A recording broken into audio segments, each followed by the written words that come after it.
Eugene LaPietra. Eugene, you were one of the founders of Central Hollywood Neighborhood Council. With Ferris Webby. And also you are the owner of Circus. Circus Disco in the Arena Cafe and Tinseltown Studios, located in Central Hollywood Neighborhood Council. Been here for 41 years, and now I'm winding down. In my business and in my life, I am shooting in different directions. As far as the business goes, it's sold, and there's going to be 695 units built here, as well as 24,900 square feet of retail. So this neighborhood is going to have a great opportunity for revitalization. It's going to really impact the neighborhood very positively. It's going to make a big difference. So tell me a little bit what happened, what you were telling me with the CRA.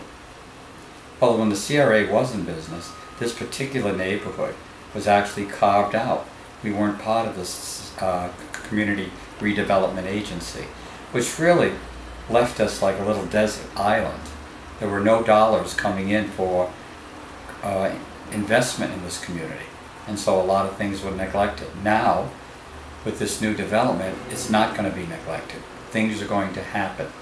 The state property right on Las Palmas, between Las Palmas and McAdam, that's also sold, and there's going to be housing there as well. So we're going to see a lot of new revitalization, and you notice small little businesses opening up. Ferris has the neighborhood restaurant, and he has the little nightclub there, and you see that Jock Masachi has a few little things popping up here and there. Things are starting to happen here, good things, and so this neighborhood really is going to be a much better place to live. It was already, to me, it was a great place, but now it's going to be even greater. Where are you going now? Well, I'm going to end up going part-time to Rhode Island. It's a little place just a few miles outside of Peru.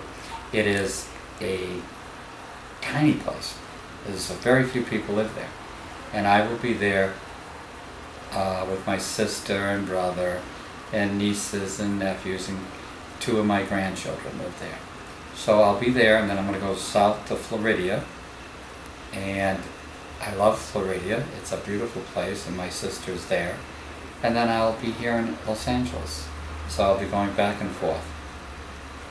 What about Central Hollywood Neighborhood Council? Since you were one of the founders, can you tell us a little bit your experience, your advice, etc.? We needed the Hollywood Neighborhood Council.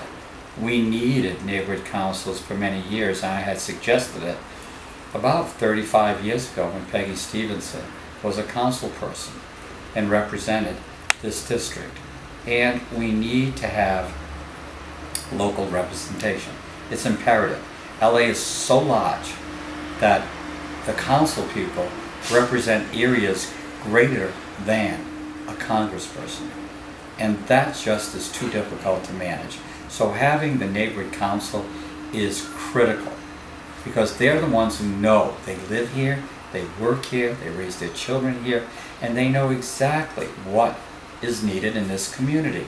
And it's a great opportunity because they're talking to their neighbors.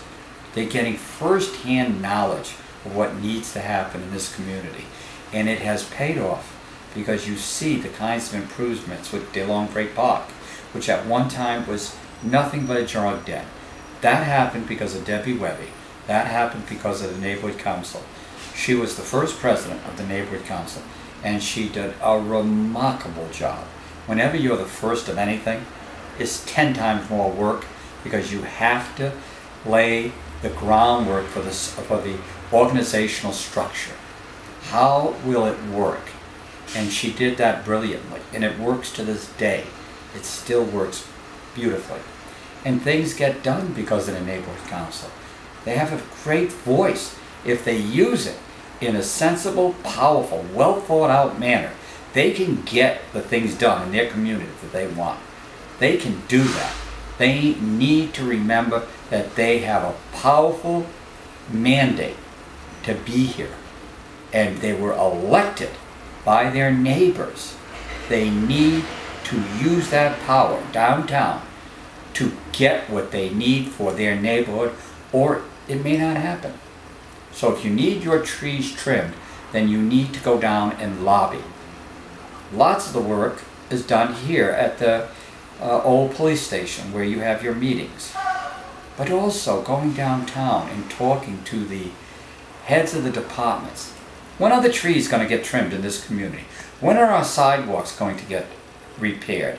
We have dangerous sidewalks on June and McAdam.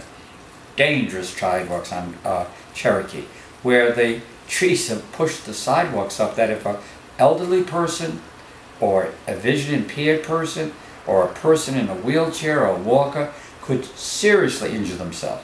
A child on a bicycle, skateboarding, or simply walking. If you're not watching every step you take and you get distracted, you could hurt yourself. And maybe that should be one of the priorities of the new neighborhood council, to say, where can we make the most impact right now? What can we do to distinguish ourselves and get it done for our community? If you go up Cherokee, you'll notice on the right-hand side, there are some homes that have some beautiful lights in the front lawns.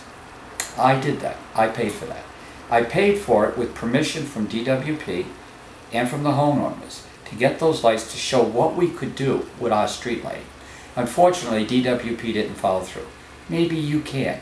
Maybe the time is right for you to do the following.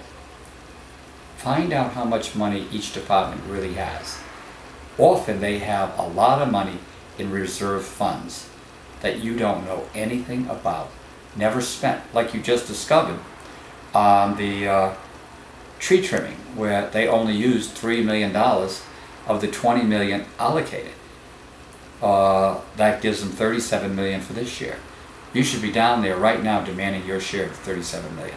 You should be down there right now demanding a schedule of when they're going to come to your neighborhood council community. When are they going to actually give you a timetable? They owe it to you. They work for you. These managers owe it to you to give you an answer so you know exactly what you can bring back and tell your community.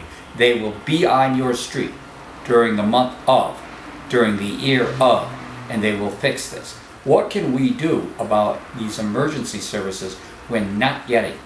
When one piece of a sidewalk really has to go. It just has to go. They have to come down here. They would do it if they were in Brentwood in one day. If they were in Bel Air, one day. They would be there. Well, you've got to insist that they be here in a timely fashion as well. That's your mandate. Biting off too much never works well. Focus on one thing at a time. What is it in your community that's really got to be fixed? Is it the sidewalks? Is it tree trimming? Is it police patrols? What is it? And focusing on it. Something that people who elected you can say, oh, I see what you've done. We've waited for 44 years. That's the schedule right now. That's outrageous. We need to get this done now. Is there corporate sponsorship money out there? If you went and hired somebody that raises money professionally, and you don't lay out money, they get a piece of what they raised, can they go to the corporate giants around here and can they sponsor a street? Could they help on the sidewalks? Could they come up with donations to do the lighting that I suggested? Because city lighting really doesn't work often when you have a tree-lined street. City lighting doesn't go through. It's very dark and very scary at times. So I put the low-level lights. They're on the right-hand side if you go up there. As you get closer to the park, you'll see them.